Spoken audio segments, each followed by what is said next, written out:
Hello everyone, my name is Dara Rath and I'm the pastor at Faith Lutheran Church in Port Elgin, Ontario, Canada. And each week I bring you a story that sometimes is funny and sometimes that gives you something to think about. And this story is really interesting. It's called The Power of Determination in Chicken Soup for the Soul by Jack Canfield, Mark Hansen, Amy Newmark, and forwarded by Heidi Krupp. And the story is actually written by Bert Dubin. So here we go. The little country schoolhouse was heated by an old-fashioned pot-bellied coal stove. A little boy had the job of coming to school early each day to start the fire and warm the room before his teacher and his classmates arrived. One morning they arrived to find the schoolhouse engulfed in flames. They dragged the unconscious little boy out of the flaming building more dead than alive. He had major burns over the lower half of his body and was taken to the nearby county hospital. From his bed, the dreadfully burned, semi-conscious little boy faintly heard the doctor talking to his mother. The doctor told his mother that her son would surely die, which was for the best, really, for the terrible fire had devastated the lower half of his body. But the brave boy didn't want to die. He made up his mind that he would survive. Somehow, to the amazement of the physician, he did survive.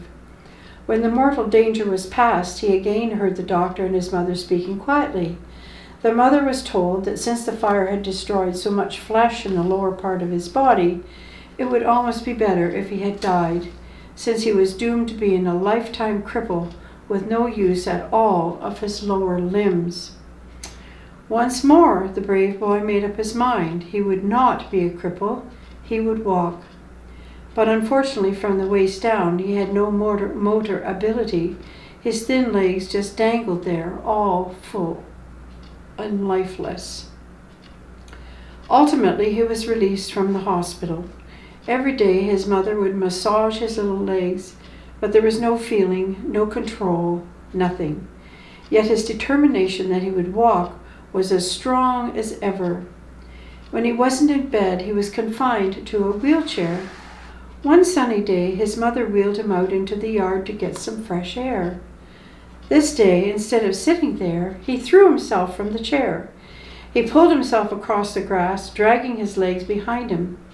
He worked his way to the white picket fence bordering their lot. With great effort, he raised himself up on the fence. Then, stake by stake, he began dragging himself along the fence, resolved that he would walk. He started to do this every single day until he wore a smooth path all around the yard beside the fence. There was nothing he wanted more than to develop life in those legs. Ultimately, through his daily massages, his iron persistence, and his resolute determination, he did develop the ability to stand up, then to walk haltingly, then to walk by himself, and then to run.